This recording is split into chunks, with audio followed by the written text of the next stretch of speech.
Hello, welcome back. Today I'm going to talk about a topic that I know really well. I was embedded into a mental health department for 3 years, working with psychologists and psychiatrists on this very issue.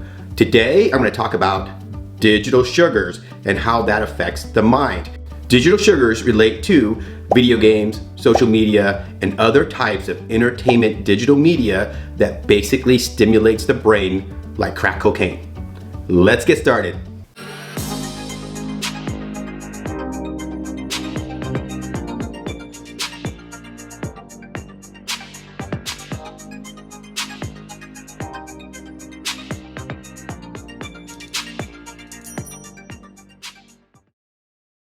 So today I'm going to talk about digital sugars and how video games and social media are designed to be sweet and addictive. This is not rocket science. This is basic neuroscience. I have a PhD in neuroscience from the Johns Hopkins University School of Medicine. I'm going to share with you insights about the neuroscience of what's happening to your brain and to your children's brains when they overuse digital media. First, I want to introduce the concept of a digital drug. I coined this term about 10 years ago when I wanted to introduce the concept of how digital media acts on the body like a drug. So let's back up a little bit and look at cocaine. Cocaine is a substance that blocks the reuptake of dopamine in the brain. So if you have a nerve terminal and you have two what they call synaptic boutons, in the middle is where neurotransmitters get released. So let's say this nerve terminal releases dopamine and it stimulates this nerve to fire. That's how dopamine works in the brain. It's a neurotransmitter. Now, what's interesting is that cocaine is a reuptake inhibitor. So what it does is it blocks the reuptake recycling mechanism where dopamine cannot be pumped back into this nerve cell.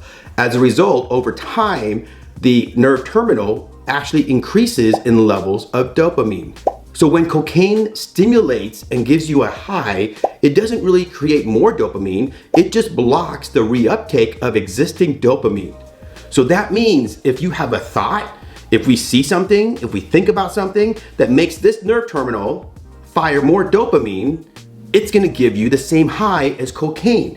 However, it's not gonna last as long as cocaine because cocaine, for example, sticks around longer and it basically keeps blocking the reuptake of dopamine. Whereas a thought can give you a short burst, but then the brain quickly reuptakes and deposits the dopamine back into the nerve terminal that released it.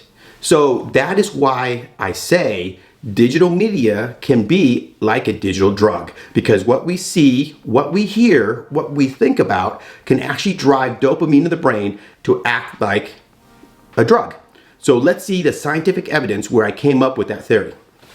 These are all peer-reviewed research studies, and this first one was published in 2005 by Herbert et al. The title is Physiological Stress Response to Video Game Playing, the Contribution of Built-in Music. So in this research paper, the researchers showed that if you add pleasant music to the video games, it actually stimulated a pleasant response. The gamers loved it, and they could measure cortisol increase in the bloodstream. That's pretty cool. So people are like, wow, that adds to cortisol, that's a stress hormone. Therefore, it actually relaxes the gamer and makes the gamer like the games more. As a neuroscientist, I complete the pathway. So that means the music stimulated the ears to go to the brain to determine that the music is pleasant, goes to the midbrain, stimulates dopamine release, then the hypothalamus gets stimulated. The hypothalamus controls the pituitary gland. That's called the hypothalamus pituitary axis. Now that stimulates the adrenal glands on top of the kidneys way back here on your back. The adrenals then release cortisol. Cortisol then gets released to the bloodstream, goes in the salivary gland, and then it can actually be measured, and that's what these guys did. So what happened there was music was converted to a digital signal into neuronal impulses that stimulated the hypothalamus pituitary adrenal axis to stimulate cortisol, just like a drug. There are now research 15 to 20 years later showing that cortisol can be used to help calm patients during surgery.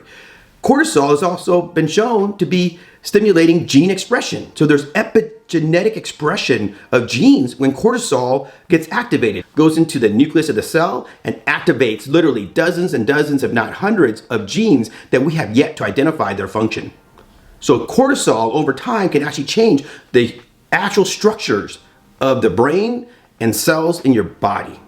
The next paper is by Saloli et al. It's titled The Hidden Dimensions of the Competition Effect. Basal cortisol and basal testosterone jointly predicts changes in salivary testosterone after social victory in men.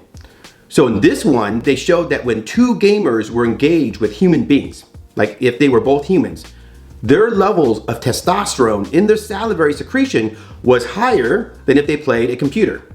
So they were more excited when they played a human player, so therefore they can jack up their testosterone as well as cortisol. But testosterone is a different pathway. So now whatever they're playing, they're seeing, they're thinking, goes to their brain, goes to the hypothalamus, pituitary, now it goes to the gonadal axis. So the gonads in men are the testicles, and the testicles make testosterone, which is released into the bloodstream. So not only is the HPA, the hypothalamus pituitary adrenal axis, is activated, the hypothalamus pituitary testosterone or gonadal axis pathway is activated when people are playing video games. I just find that fascinating. This is like digital drugs. Literally control the secretion of hormones depending on what we give people. This last paper here is by Katsuri et al. In 2013, titled The Opponent Matters, Elevated fMRI Reward Responses to Winning Against a Human versus a Computer Opponent During Interactive Video Gameplay. So basically the same thing, but looking at a functional MRI scan study of the brain and see how the brain lights up. And what these individuals found, that when they played against human players and they win against human players, they're more excited, better than playing a computer opponent. But when their brains light up, it's very similar to when a drug like cocaine stimulates the brain. So it is like a digital drug, and we can actually have functional MRI evidence of that happening. If I'm arguing that this is a digital drug, are we using this clinically? Absolutely. So when I was in Southern California, I met with a team at Applied VR that uses virtual reality gaming and applications in order to, let's say, decrease pain. They can accomplish up to 62% pain reduction using a VR headset and their specific gaming and application platforms. What's interesting about this is that you can actually give it to burn victims. So Hoffman et al. Have developed a system where they developed a game called Snow World. And so the burn victim would wear these VR headsets, play this game called Snow World, and because of the pain reduction, they're able to scrub the burns of kids and adults. And what's fascinating in these research reports by Hoffman et al. Is that they enjoyed the game so much that they actually look forward to getting their burns scrubbed. That is unheard of. No patient has ever, that I have dealt with, want to get their burns scrubbed. And they have to do that because when you have serious burns, it forms scars. And if it forms scars, you literally have contractures. And so the skin tightens up and you can't move your arm. So therefore, they have to scrub the arm and they have to scrub all the burns to basically take away the scar tissue so that the arms can actually be released and move, and or wherever the burns are on the body. That is a very painful procedure. No patient ever wants to get that done. But while they're playing the game Snow World, even kids can't wait to get their burn scrubbed. That is a powerful digital drug, and that's why I coined that term, digital drugs, to describe the effects of what we see with media, video games, and social media. So video games are a form of a digital drug where there is infusion of like testosterone, cortisol, and other hormones into the bloodstream when individuals engage with those games and media. However, when used in moderation, there's going to be some good clinical uses for it, but if used in excess, it's going to be a problem. So let's go through the moderate use and see the positives. So these are all published papers that are peer-reviewed published papers in the PubMed database. And so the first one is on hand-eye coordination. Rosser et al. In 2007 showed that the impact of video games on training surgeons in the 21st century. What they showed was that surgeons who played video games exhibit better hand-eye coordination than those who don't play video games. So therefore, it translated into better surgeons. Now, keep in mind, I gotta have to throw a caveat that if a surgeon's playing 8 hours of video games a day, they're not gonna get into med school because they're not gonna have the grades or the academic credentials to basically get into med school. So video games can also reduce anxiety and depression. So this is from Granick et al. In 2014. They showed the benefits of playing video games and it reduced both anxiety and depression. Enhances memory skills. Boot et al. In 2008 showed that the effects of video game playing on attention, memory, and executive control. Using video games, you can actually increase your memory and memory skills. Because remember I said about cortisol increases in the bloodstream, that transcription factor can go into the brain and change the way the brain is wired. So that is why someone who is an engaging speaker can actually engage with the audience, and the audience have higher cortisol, higher hormones in their bloodstream, and they can actually be more attentive and learn. And essentially that's the best way I can explain what video games and social media and other types of media are doing, because it wakes us up, it makes us more attentive. But if I change my speech to this and I am now talking like a slow professor who has issues with how I speak and address the audience, you can see that that's not going to be an effective way to engage the audience, and most of the audience will fall asleep because now their hormone levels are lower, their heart rate's lower, they're not engaged, they're going to fall asleep. Dominguez et al. In 2018 showed that video games as a method of training basic laparoscopic skills. So laparoscopic surgery is similar to like a video game where you look at something on the screen and then you control instruments that go inside the body. And so gamers are more adept into basically doing those types of tasks. And I'm sure that if we look at the research or do more research, there are other things that will translate as well, such as plumbing and working on as a lineman, things that require finger dexterity and basically able to learn from a video game and then translate that into real life. Next, it can also solve science problems. So Khatib et al. In 2011 showed that there was an algorithm discovery by protein folding game players. So what's interesting about this is that they were trying to study how a protein folded a crystal structure in the lab, and they couldn't figure it out. And it was a monkey HIV-like protein that they were trying to discover. So they tried to do this for 10 years and could not do it. And when you do a protein crystal structure, you're basically moving the atoms around and basically trying to get the protein to fold into its lowest energy, and then it crystallizes and become a crystal. And you can actually look at the three-dimensional crystal, which then gives you how that protein will look inside a living organism. Well, they couldn't figure it out. So they threw it out there as a multiplayer game, and 20,000 players just basically fussed around with it, and in a matter of a few weeks, figured it out. So that's the power of gaming, that basically if you make something engaging enough, more people will come in and want to engage and play and contribute, and as a result, you can actually accomplish real life tasks that have real life meaning. You can also use gaming to cope with PTSD. So this is Maples Keller et al. In 2017 showing that virtual reality enhanced extinction of phobias and post-traumatic stress. This is very fascinating because, for example, if you have trauma, let's say an assault or emotional assault, and you're introduced to a video game such as like Tetris, and there's research to show this, within 30 minutes of that trauma or traumatic event, it actually lessens your PTSD and trauma associated with those events. So you're just basically trading something that's bad with something that's fun and good, and it helps the brain not to cement the bad and end up with PTSD. Also, there are games used to help people with their PTSD after a war or a traumatic event that they have to get through. And I also mentioned pain management. Hoffman et al. In 2008 showed that virtual reality pain control during burn wound debridement in a hydro tank using the game Snow World. And I've already talked about this. And if you want to know more, go to Applied VR, and they develop dozens and dozens of applications for different clinical scenarios to use VR gaming as a way to stimulate the brain and the body like a digital drug. In the 1500s, the father of toxicology, Dr. Paracelsus, said this: "All things are poison, and nothing is without poison. Only the dose makes a thing not a poison." My point on this is that anything in excess will be harmful to the human body and to the brain. There's nothing in this world where you can get a lot of without having problems. There's going to be something that you give up because there's so much time and effort or exposure to another thing. Just enough is healthy, too much is dysfunctional.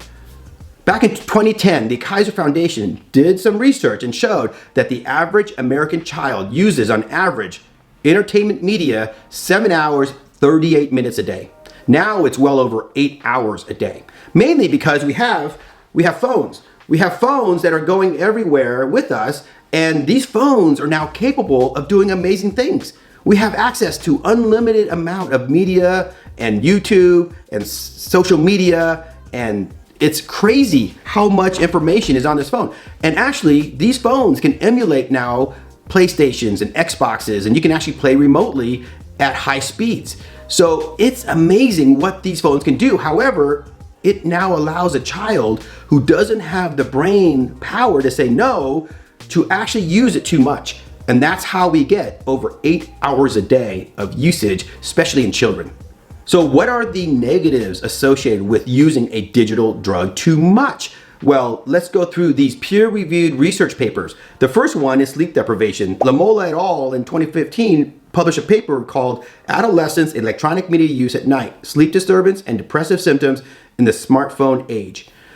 So because of the access to the phones and to video games and portable devices, kids aren't sleeping. They can't resist. It's too hard to hold back the dopamine rush that they get from being engaged in social media and gaming.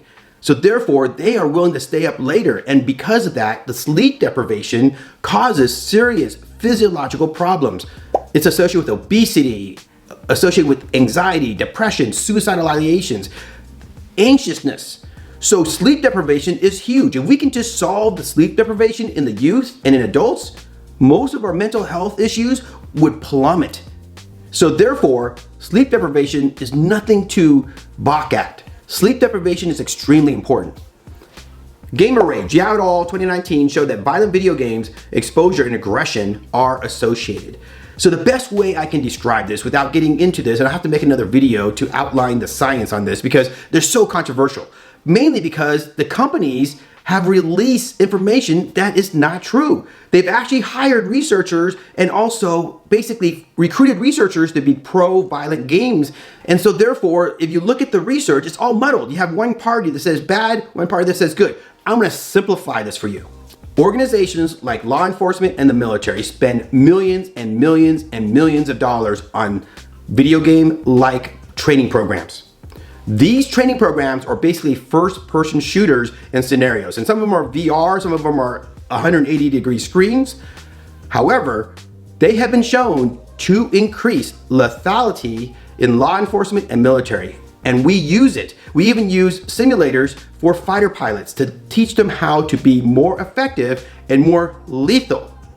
So therefore, if these tools are used to increase lethality in police officers, military, and aviators, you can't give it to a child and say, doesn't have an effect. If it has an effect over here on police, military, and aviators, it has to have an effect on a child. I'll create another video to talk about that because that's a whole thing that we can actually dive deeper into. And then if you use too much, there's association with depression, anxiety, and antisocial behavior. This paper was by Stockdale et al. 2018. If you use too much video games, as well as if you use too much social media, it's associated with depression, anxiety, and antisocial behaviors. And there's many papers like this in PubMed. I just picked one. Okay, the next problem is failure to achieve potential. Petrie et al. In 2015 showed that internet gaming disorder in the DSM-5 criteria consisted of several problems. The number one thing that they saw is that addicted gamers failed to achieve potential. They failed out of school, failed out of work. I know so many gamers who failed out of colleges because they were playing 40 to 60 hours a week. And then finally, in extreme cases, there is family abuse and self-harm. Just do a Google search on babies who have been smothered by their parents who are gamers. There are so many cases where a gamer is disturbed by their baby crying that they put a pillow over the baby to smother the cry so they continue playing, only to end up actually killing the baby. These are all public cases. And over the last 10 years, I followed it, and there's plenty of cases where gamers have actually shot their parents because their parents took away the gaming device.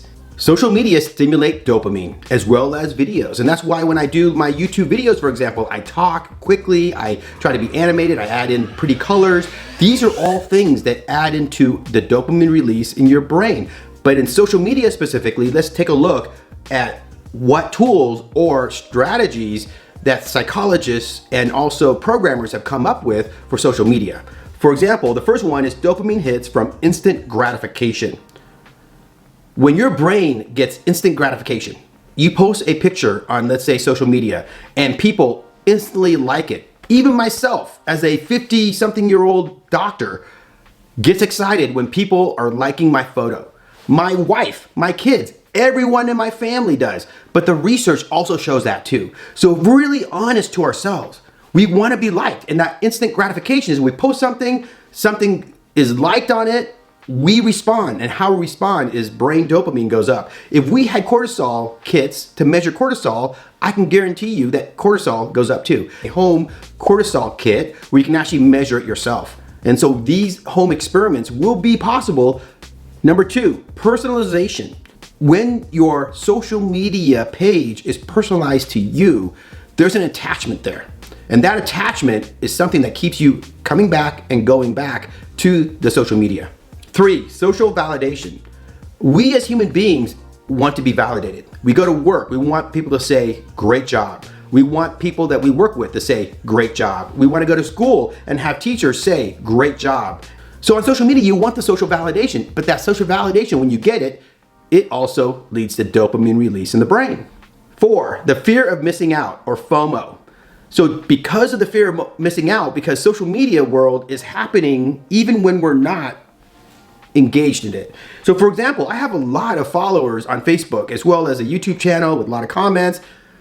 I have to fight that fear of missing out. Am I missing out on someone commenting on one of my posts? Am I missing out on someone posting something that I would be interested in?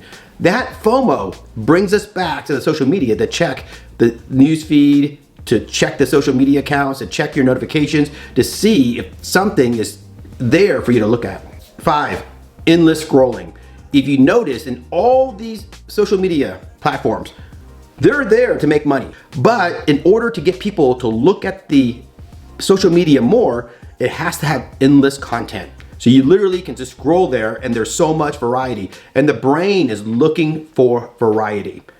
Our brains, mammalian brains, are actually tuned to look for differences, and we want to look for things we like. So the more that's presented to our eyeballs and our ears, that's variable, that endless scrolling will actually keep us eyeballs on the screen longer.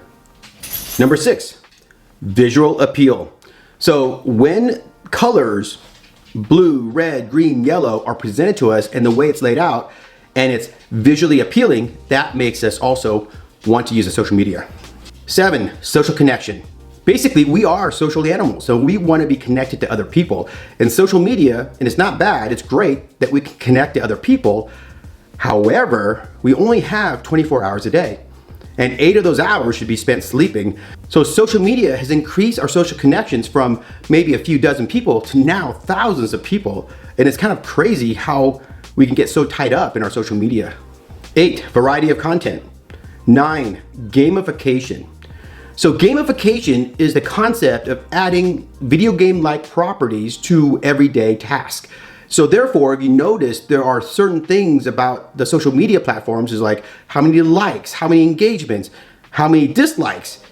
These are all gamification of social media in order to pull us in, to make it more engaging, but also more addictive. Number 10, user-generated content. What's interesting about this is that when we see content made by our friends and family, we tend to want to watch those videos more. This is how social media can actually pull you in even further. 11, psychological triggers. Social media is not here to inform us. That's one function, but it's not the primary function. The primary function is keeping your eyeballs on the screen. So that could mean fostering conflict or argument or discussion.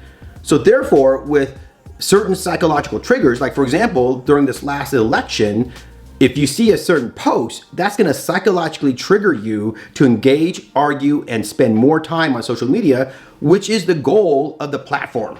Because the longer your eyeballs are on the screen, the more advertising that can be delivered to you. You are the product. 12, accessibility. So that means the social media platform is available on the laptop, on your computer, on the phones, especially on the phones, and it makes it very easy just to flip it out and scroll and look at the media. 13, communal engagement. We're social animals. We like community. So if there's any opportunity for us to engage in a community, and even on Facebook. So here I am talking to a camera, but I know that once I upload my video, there are people who are gonna watch my video, who's gonna comment. There's even people in real life that I see every day that will watch my videos and comment too. That engagement keeps me wanting to go back to the platform. That's just one example. But all of us have some type of community that we have found online through social media that will keep us coming back for more. 14, peer influence. This is just peer pressure, and that's the function of the share function on social media. We share all the things that we're interested in to all our friends and contacts, but when I receive something, I actually feel obligated. When I have a peer that I respect, I feel obligated to click on that link and to watch or to view whatever they sent me. And that peer influence, just like peer influence in everyday real life, peer influence on the internet works the same way. 15, habit formation. The companies have designed the system to make this something that can form habits. When you form habits, you can basically strengthen the person's engagement with that platform. So is all media just bad? Well, you remember, it's about how much we use it. But I'll break this down. There are digital sugars and digital veggies. What I mean by this is digital veggies are things like electronic textbooks, electronic books for classes, email for work or school, text on the phone for work and school, topics like English and math and science and foreign language and educational webinars and online lectures and biostatistics, and even I would say my video is somewhat a digital veggie.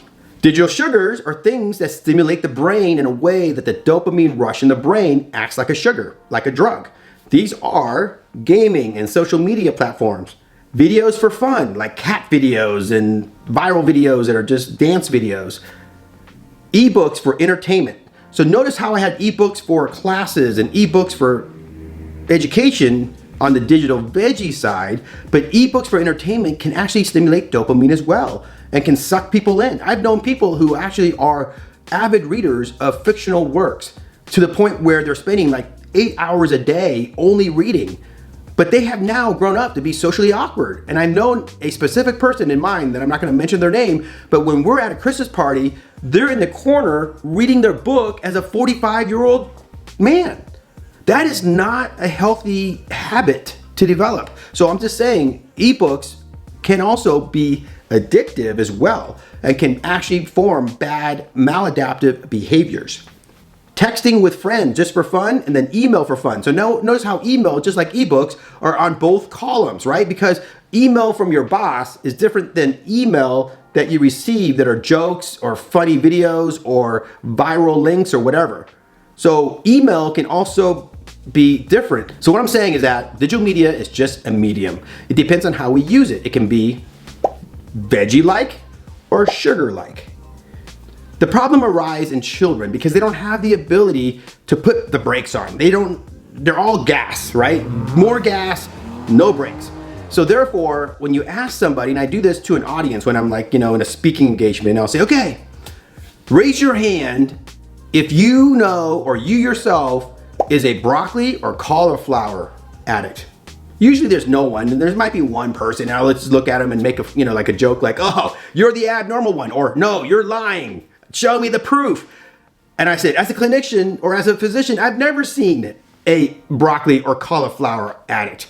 because it doesn't stimulate the brain. That's the veggie part of our life. We're not addicted to that type of thing. If kids were truly addicted to textbooks, for example, they would ace their ACTs and SATs and literally get full ride scholarships to any college they want. But they're not addicted to the books that are academic.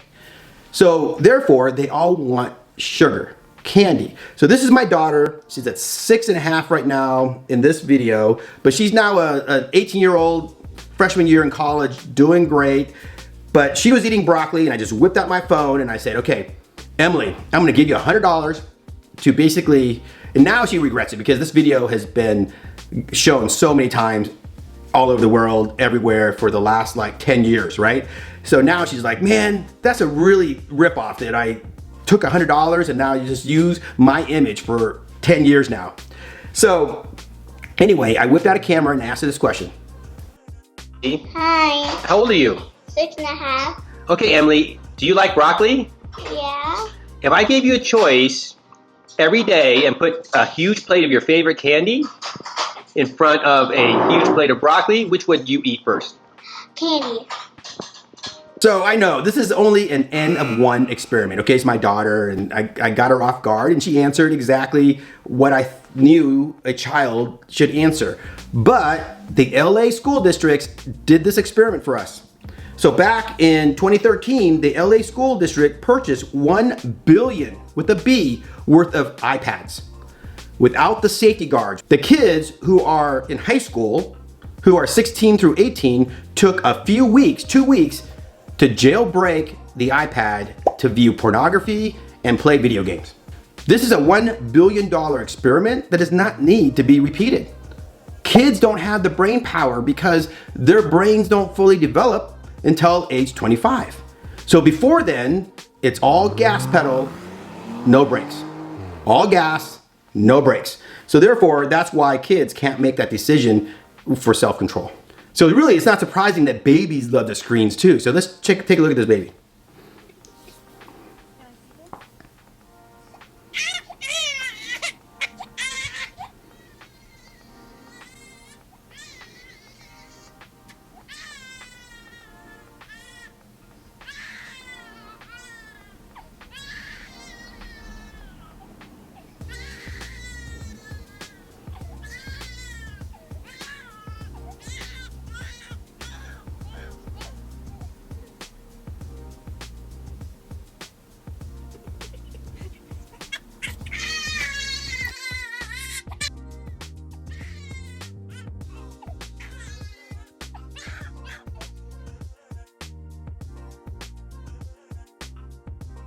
That's crazy, isn't it? So the baby freaked out, and as soon as the screen was placed back in their hand, and because of the visual stimuli and because of the way the screen responded when they touched the screen, that led to a dopamine release in the brain. That led to basically happiness, the baby smiling. So the parents thought that was funny and did this several times, and the baby responded exactly the same way. Why does this matter? Super arousing stimuli will hijack the brain. This research was done in 2012. It says the conclusions from the author. Taken together, the studies show internet addiction is associated with structural and functional changes in brain regions involving emotional processing, executive attention, decision making, and cognitive control. There was actual brain shrinkage in areas that control these areas of critical brain executive functions. So here's my analogy. So imagine if you raised up your hand and each of the fingers represented an area of the brain. So let's say the thumb were the benefits of gaming and media and social media. The next finger is communication skills, then it's relationships, and then it's empathy and self-control, and it's athletic ability. If we continue to give kids excessive amount of digital media to occupy their time, which acts on their brain like a drug, and they can't say no to it because they're all gas pedal and no brakes until age 25, their brain literally will atrophy and they will be all thumbs thinking. The problem with this is that they are really good at social media. They're really good at all these platforms that they're on and engaging with their kids. They're great at texting. They're great at gaming. However, they're terrible at everything else. But once the brain matures and goes into adult phase, it's not able to recover. It's permanent loss. It is damage. When you take an adult like me, and I am playing, let's say, 40, 80 hours a week, it's not gonna affect my brain because my brain has already been mature. What's gonna affect me is life. I'm gonna lose my job, lose my family, lose money, all this kind of stuff. But my brain itself is not going to be damaged. And if you talk to other pediatricians, they say, well, if you're gonna smoke marijuana, for example, smoke it as an adult, like an older adult, so it doesn't affect your brain function and development. Don't smoke it as a child. I think this is the same with digital media because now what we're seeing is that kids who are using too much are developing autistic symptoms. I'm gonna get to that. You all should read Victoria Dunkley's book. She's a pediatric psychiatrist out of LA, and she wrote a book called Reset Your Child's Brain. She says that basically by taking the screens completely away for 30 days, you will see meltdowns, bad grades, mental illness, depression, anxiety, basically get better in 30 days. And after 30 days, keep it away and your children will continue to do better. So what I see too in my clinical observations as well as Victoria Dunkley's is that basically kids who are overusing media and tech and screens, they have sleep deprivation problems. They have increased temper tantrums and panic attacks. They have poor work and academic performance. They have decreased physical readiness, increased mental health disorders, increased cutting behaviors, and suicidal ideations, and worsening of or development of autistic symptoms. All of these are reduced significantly when tech is removed or drastically reduced. This is not, like I said, rocket science. It's really basic neuroscience. And this is the biggest thing that we can probably do in our society is actually reduce the screen time first. That's the easiest thing. Reduce the screen time first, see how the child does, and then work on the other problems that are still present after all screens are removed. So this is the increasing autism. Back in 1970, it was about 1 in 10,000 children. You can see now we're almost in an exponential growth rate, and now in 2023, it's 1 to 36 kids. Now some of this is from better recognition. But we had better recognition 10, 15 years ago when it was already climbing. But we've done nothing to curb it. It's gotten worse actually. But the big elephant in the room that no one talks about is how screens can make autistic symptoms worse. So if you are not aware of this, I have 2 videos out there. One on cocomelon's bad or good for your kids, and another one about basically virtual autism. You should watch those videos. But it is, trust me, linked to screens. And now I have people who are coming in and commenting on my videos. I already knew this from my clinical experience and from my work as a professional speaker, but now I have people who are coming to the videos on my YouTube channel and posting, you saved my daughter or my son, you rescued them, you basically reversed the autism, or now they're better, now they're fully recovered. This is what I am amazed with. Because 10 years ago when I talked about virtual autism, people thought I was crazy. I had hate mail and death threats and doctors calling me a quack. But now people are getting it. They're seeing it. And if you don't get it now, what happens is your child and your family is only gonna suffer because the autism will be much worse or permanent by age 18 if the screens aren't removed. And I know that for some of you who have autistic children, I'm sorry. And it's like, really hard to hear that you may have contributed to their autism if you're giving them a lot of screens. No one's blaming you. You didn't have the data. You don't understand what I'm just teaching here. But now you do. So you have a choice and you can actually make a difference in their lives. And trust me, I have seen kids get so much better when the parents take it away. One incident I'm going to share with you here is that basically I gave my lecture to a doctor family. They listened. They took the son's iPad away about age 8. They literally had to hold this autistic child and bear hug him for an hour as the child was screaming for the iPad. But they stuck with it because they understood the science, they understood what I said, and it made sense to them because they were a physician family. 10 years later, I saw them again at another conference where I gave a similar talk to follow up. They approached me and said, Dr. Doan, thanks so much for helping our son. Their son is now highly functional autistic. No one can even say that he's autistic because he's doing so well, and he was able to graduate from high school. So he went from severely autistic at 8 and then the screens were removed and severely restricted, he was able to mature and grow his brain to a high-functioning autistic young man who graduated from high school. And I know that there are a lot of people out there that are going to respond the same way if we take the screens away. So how do you protect yourself and your family? Limit digital media and gaming to less than 1 hour daily. Text less and call people instead. Budget time for daily exercise. Spend face-to-face time with family and friends. Only allow mature video games for age 17 plus. Know the signs and symptoms of digital media addiction. Encourage tech-free zones such as the bedroom. Do not give a smartphone to children under the age of 14. No digital media under age 2 during critical brain development. No Cocomelon, no iPad, no phone at the grocery store, nothing. You need to watch my Cocomelon video next if you're interested and have young children, because I talk about how media can rewire their brains. They can use media in a good way as well, and I give you examples of what media you can use. Balance technology use with physical activities. So therefore, if you give your child 1 hour tech, ask them to do or engage with them 1 hour of physical activity. That means running, exercising, get their heart rate up. Also establish guidelines on tech storage and use a lockbox if necessary.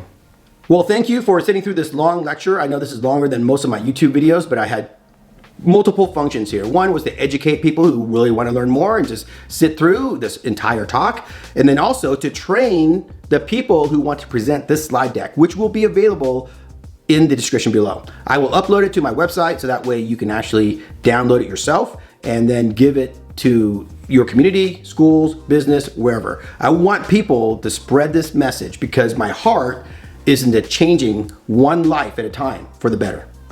If you like this video, please like, share, and comment, and also subscribe, and you won't miss any of my future videos. Until next time, have a great day.